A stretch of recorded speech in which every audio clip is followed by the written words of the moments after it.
Buenas. Ahora sí, bienvenidos a todos y a todas al Masterclass Inmobiliario número 74. Hoy, miércoles 19 de febrero del año 2025. Gracias a todas las personas que se van a conectar, a las personas que lo van a ver en nuestro canal de YouTube. Recordando a todas las personas que por favor suscríbanse a nuestro canal de YouTube, Republic Podcast RD. Activen notificaciones, suscríbanse y manden o difundan el contenido que ven en Republic Podcast para que ese contenido de calidad pueda verlo otras personas y que de verdad podamos hacer lo bueno, lo mejor, viral. En el día de hoy yo quiero dar un masterclass un poquito corto, sencillo y preciso de algo que muchas personas o pocas personas hablan. Y yo quiero agregarle algo porque yo hablé impuestos envueltos o a pagar en un inmueble. Y ahí yo quiero hablar en una parte que es impuestos a pagar en la compra de un inmueble o en la venta de un inmueble o cuando tú tienes el inmueble durante los años. Bien, entonces, cuando hablamos de impuestos, es el tributo que se le paga a, vamos a decir, a la recaudadora de impuestos por la obtención del inmueble, ¿verdad? Y cuando hablamos de un inmueble es una casa, un apartamento, un solar, una nave industrial. O sea, es un bien inmueble, es algo que es tangible, es algo que tú tienes un título de propiedad. Y el primer impuesto que tiene una persona para pagar al momento de comprar un inmueble o de los gastos, vamos a decir que el número uno, que no lo puse aquí, pero vamos a ponerlo, es tasación del inmueble. Tasación del inmueble. Ese es uno de los gastos que debe estar envuelto para la compra de un inmueble y demás. ¿Por qué? Porque la tasación del inmueble, yo le he hablado tantas veces aquí, es lo que te da el parámetro, es lo que te da la idea del precio real de venta. Actualmente estoy pasando con ese proceso y siempre lo he vivido. Muchos clientes quieren que le venda su propiedad por encima de la tasación. Ojo con algo, asesor inmobiliario nuevo o no tan nuevo o cliente. Yo, Jason, no vendo inmuebles sobrevaluados, porque estás perdiendo tu tiempo. Yo recomiendo a todos los clientes, asesores inmobiliarios, no trabajar o no colocar precios muy por encima de la tasación, porque al momento de la negociación, al momento de hacer una entidad financiera un préstamo o mandar a tasar con un tasador, valga la redundancia, se va a caer el negocio. Entonces, uno de los gastos principales es un tasador. Los tasadores no tienen un costo específico, todo depende si es de la ciudad, si es fuera de la ciudad, pero por lo regular, una tasación en el Distrito Nacional en Santo Domingo puede costar 8,000 pesos. En un inmueble, algunos 130, 150 metros. Ahora bien, si es un inmueble que es de 200, 250 metros y así, te puede costar 10,000, 12,000, 13,000 pesos dominicanos. Eso es un gasto que debe incurrir la persona que está comprando el inmueble. Bien, ojo con eso. No importa si es con o sin financiamiento. Si tú lo vas a hacer con financiamiento, tienes que pagarlo tú. Ahora, si tú ves que el inmueble que vas a comprar no tiene tasación y tú quieres tasarlo, tienes que costearlo la persona que está comprando. Ahora, si tiene una tasación antes, el propietario del inmueble lo puede adquirir, pero el que está comprando una constructora, pero el que está comprando un inmueble que va a financiar, tiene que tasarlo y costear la tasación. Bien, ese es el punto número uno. Punto número dos, impuesto de transferencia. Ese impuesto de transferencia es el 3%. Es decir, si usted está comprando un inmueble de $200,000, usted va a pagar el 3% del inmueble.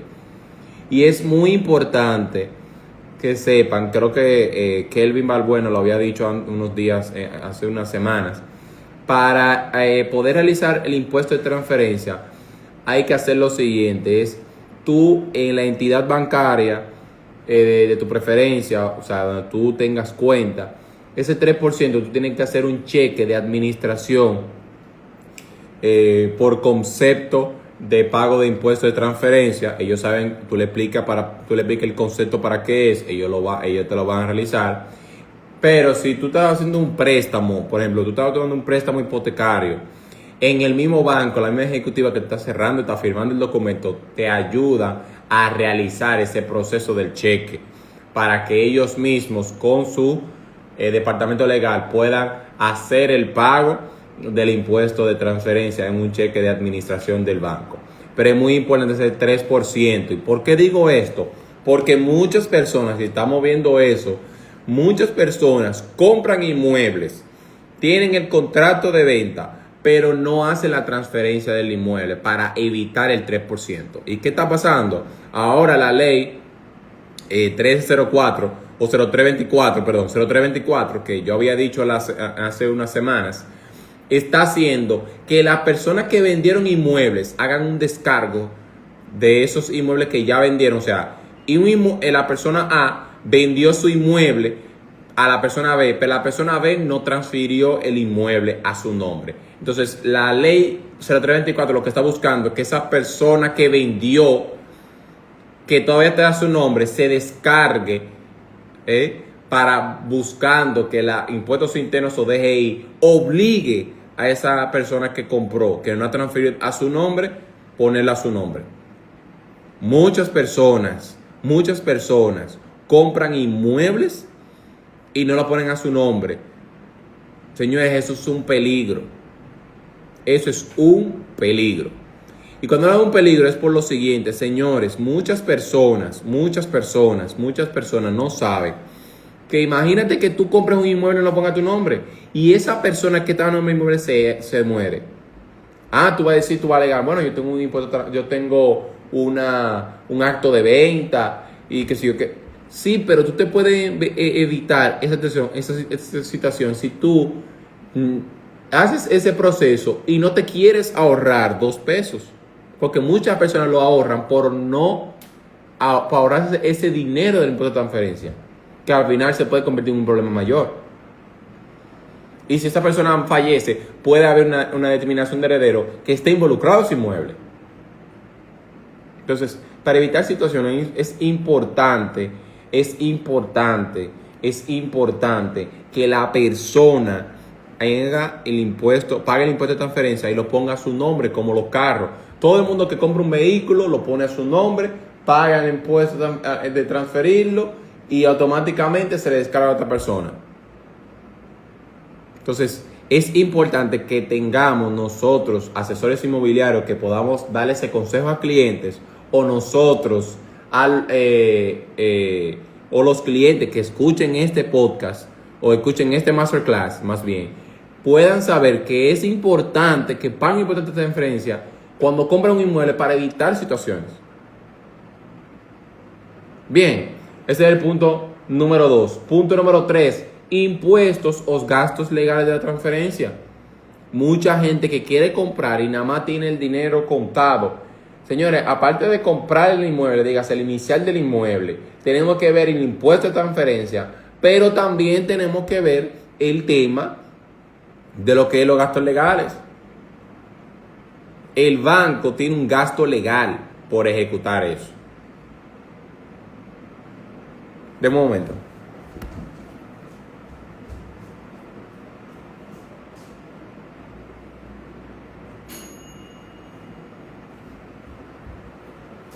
El banco tiene una persona que le ejecuta eso, un departamento legal.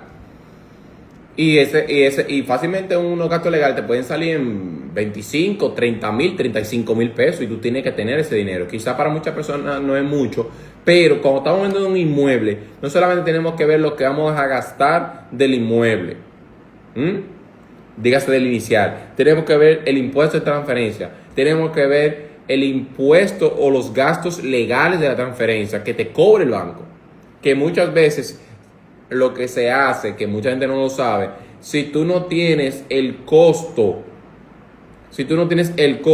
para los gastos legales, si tú por ejemplo te van a financiar un 70% y tú dices un 65%, A veces el banco lo que hace es que ese porcentaje, esos gastos legales lo agrega a ese porcentaje que faltó, esos 5% que no es tanto. Pero si eso vale un 0 punto algo, lo agregan como parte del proceso. O lo asumen dentro del costo de la operación. Ahora, si tú lo que pagar estás financiando un 70% y tú lo que pagaste fue el 30%, ya no, lo que te queda es pagar el impuesto de transferencia y pagar los gastos legales. Entonces es importante tú tener eso en cuenta, porque no solamente la compra del inicial, es el impuesto de transferencia, pagar los gastos legales y también el inicial. O sea, son tres cosas sumamente importantes para la adquisición o de los gastos o pagos que debe hacer en la adquisición de un inmueble. Y estamos hablando de impuestos a pagar o gastos envueltos en un inmueble. Bien, este es el punto número 3 que dije anteriormente. Punto número 4. Si tú tienes inmuebles valorados o superior, o sea, impuestos o inmuebles que en su totalidad, o sea, que cuando se sumen sean valorados mayor a 9.860.649.00, debes pagar el 1% del excedente pagado la mitad el 11 de marzo y la otra parte el 11 de septiembre. Voy para allá. Una persona que tenga 3 inmuebles, que los 3 inmuebles sumados dan 15 millones de pesos, 20 millones de pesos. Entonces, ¿cómo se calcula el IPI? Mucha gente me va a decir, Jason, ¿cómo se calcula el IPI? Fácil. Si tú tienes 3 propiedades que valen 20 millones de pesos, ¿verdad? Y el IPI, el máximo es el tope es 9.860.649. Sería 10 millones de pesos lo que quedaría. Entonces, tú vas a pagar el 1% de eso. Son 101.393.51. Y la mitad tiene que pagarlo en 2 partes. O sea, tú vas a tener que pagar 50.696.75. Dígase 50.697 pesos. Lo tienes que pagar el 11 de marzo. Y la otra parte debe ser pagada el 11 de septiembre. Entonces, ahí tú estás pagando el IPI. Que eso es algo que mucha gente que quiere ser inversionista de IPI, inversionista en comprando apartamentos, tiene que ver eso de IPI. Entonces es importante ver eso. Por eso que hay muchos proyectos con la ley de Confotur, que la ley de Confotur, quiero hablar un masterclass de eso, pero quiero invitar a alguien que hable de eso.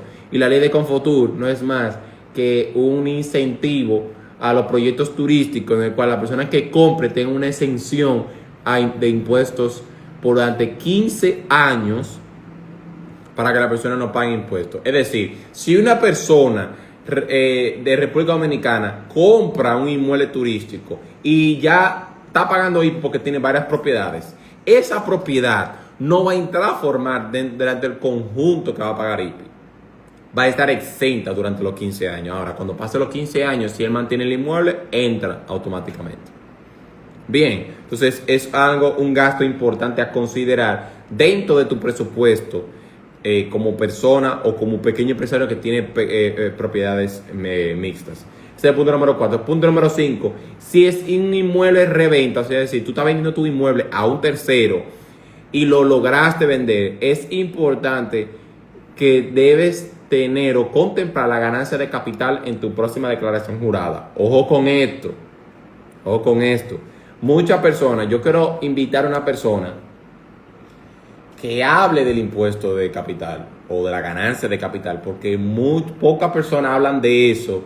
Yo he leído o buscado mucho de eso, pero eso es un tema poco manoseado, poco tratado, y nos vamos mucho a la superficie, a lo que el IPI, obviamente ese tipo de cosas es bueno saberlo, pero ganancia de capital, muchas personas venden o revenden inmuebles y no ejecutan la ganancia de capital, y eso puede ser un tema grave. Y nosotros estamos aquí para dar luz a los clientes, a las personas, a todas las personas involucradas en el sector inmobiliario que se ve que hace una reventa o vende su inmueble y no sabe eso. Entonces es importante la ganancia de capital. Y lo poco o lo mucho que he leído sobre la ganancia de capital es que una ganancia de capital, lo máximo que tú tienes que hacerlo es en la declaración jurada, y lo que es un impuesto a pagar máximo del 25% del proceso o de lo que vendiste del inmueble. Entonces, una de las cosas importantes de saber sobre eso es que las personas hacen eso, venden el inmueble, pero no saben con la ganancia de capital. Entonces, es bueno ahí que el cliente se asesore con un contable y alguien que le ayude para cuando si vendió su inmueble, un inmueble en el 2025, en el 2026, que esa persona encuentre la manera de que, mira, yo vendí mi inmueble y lo voy y tuvimos esta ganancia, ver cómo se ajusta en la declaración jurada para pagar los impuestos pertinentes a eso. Entonces, ojo con eso, que es muy importante. Punto número 6, seguro de vivienda. Seguro de vivienda. Eso es uno de los gastos envueltos en un inmueble. Y hablo de esto porque recientemente vi un podcast que hizo la gente de Abacus con una persona de Peña Izquierdo, que parece una corredora de seguro. Y hablan de que muy pocos inmuebles en República Dominicana tienen seguros de vivienda. Y la gente dirá, pero que eso es innecesario. Pero recuerden que los seguros lo que prevén es situaciones a futuro. Digas, un incendio que puede pasar en tu apartamento, pero puede pasar en otro apartamento que afecte el inmueble. Y algo que yo no sabía, que pude ver en ese podcast, si es un edificio, una persona, se le quema el inmueble o el edificio completo se le queme, si no tienen seguros, las personas van a tener que reconstruirlo con sus propios recursos. Y eso va a ser un poco complicado. Entonces, es mejor para cuidar nuestra inversión o la inversión de todos, es tener un seguro de vivienda. Entonces, obviamente no es que tú vas a decirle a todos los vecinos tuyos, mira, o como asesor, o tu cliente, a todos los vecinos que tienen que tener un seguro de vivienda, porque muchas personas en este país no tienen esa cultura, porque es un tema de cultura. En otros países sí tienen impuestos, sí tienen un seguro de vivienda. Dentro de su conglomerado, el seguro de vida, tienen seguro de vivienda, seguro de carro, tienen todo. Pero eso es un tema cultural que debemos ir fomentando o colaborando, porque eso, aunque uno lo ve innecesario, a futuro eso puede prever muchas cosas. Y podemos ir aumentando la cantidad de personas que sí tengan seguro de vivienda. Bien, entonces ese es un gasto a destacar, que es muy buena opción para evitar situaciones futuras. Igual, si pasa un tema dentro del inmueble tuyo que no afecta al edificio y tú tienes un seguro de vivienda, te puede ayudar y te puedes ahorrar muchos y miles de pesos y de dólares. Bien, entonces ese es el punto número 6. Punto número 7, gastos de reposición. Tú tienes que tener cuando tú tienes un inmueble, tienes que tener gastos de reposición dentro de tu presupuesto. ¿Por qué? Porque puede que las ventanas se vayan deteriorando, los pisos, las puertas, la cocina, todo se daña. En la llave de los lavamanos, cualquier situación, tú tienes que tener gastos de reposición para poder cambiarlo, o el lavamano del baño, o una situación en el inodoro o en la ducha. O sea, tú tienes que prever, tener gastos de reposición, que es parte de los gastos, valga la redundancia, envueltos en un inmueble. Bien, entonces tú tienes que contemplar eso. Estamos hablando de impuestos a pagar o gastos envueltos en un inmueble. Para culminar, y no menos importante, vamos a darle del primero para llegar al último. Tasación del inmueble es el punto número 1. Punto número 2, impuesto de transferencia. Punto número 3, impuestos o gastos legales de transferencia. Punto número 4, si tienes inmuebles valorados en superior a IPI, que es el 9.866.49, debe pagar el 1% del excedente, la mitad en marzo, el 11 de marzo y la mitad el 11 de septiembre. Punto número 5. Si es un inmueble de reventa, la persona que revendió, dígase, la persona que vendió su inmueble, que tuvo ganancia o que le pagaron por ese inmueble, debe pagar la ganancia de capital en el próximo año o en su declaración jurada. Punto número 6. Sí, punto número 6. Seguro de vivienda. Punto número 7, gastos de reposición. Y punto número 9, pero no menos importante, mantenimiento de la torre. Y si en esa torre no incluye el gas, tiene que pagar el gas aparte, en base al medidor. O sea, muchas personas quieren comprar un inmueble, pero no se fían del mantenimiento. Entonces, tienen situaciones posterior a la compra de inmueble y tienen temas de que no pueden pagar el mantenimiento o que son mala paga. Entonces, si usted va a comprar un inmueble de una calidad X, no importa si sean 1,000 pesos, 2,000 pesos, 3,000 pesos, tiene que pagar. Tiene que pagar. Tiene que pagar. Tiene que pagar su mantenimiento de la torre para que usted tenga sus servicios básicos, porque si no hay lugares que en la torre que si no pagan el mantenimiento, te cortan el agua, te cortan el gas. Entonces es importante que como gastos usted contemple no solamente el seguro o la compra o cómo subsistir, sino también el mantenimiento de la torre, para que así la torre tenga buen mantenimiento, porque muchas veces hay torres con malos mantenimientos, dígase que se ve feo por fuera o que le hace falta pintura, es porque hay personas dentro del edificio que aunque sea muy bonito o que sea súper caro el edificio por la zona o por lo que sea, muchas veces hay personas ahí que por mal mantenimiento, o sea, que no pagan su mantenimiento, que están sumamente atrasados, tienen meses atrasados, eso atrasa a que el edificio se mantenga o se conserve por fuera. Entonces, esos son algunos impuestos y o gastos envueltos en la compra o el mantenimiento de un inmueble. Así que agradezco a todas las personas que se conectaron y que lo van a ver en YouTube. Recuerden, este viernes 10 de la mañana, Express Class nuevo, creo que el número 23 o 24, no sé específicamente el número, pero sí viene nuevo contenido de Express Class. Y este viernes una nueva entrevista para todas las personas que nos siguen en el canal. Y a los que no, suscríbanse por favor. Y ya próximamente vienen nuevas entrevistas y nuevas personalidades. Y ya estaré sacando en el canal en Instagram Republic Podcast, subiré algo para que adivinen o que pidan cuáles son los invitados que quieren que salgan este año o los temas que quieren tratar o que nosotros tratemos en Republic Podcast. Agradezco a todas las personas que se conectaron. Nos vemos el próximo lunes en el Masterclass Inmobiliario 6 p.m. Chao, chao.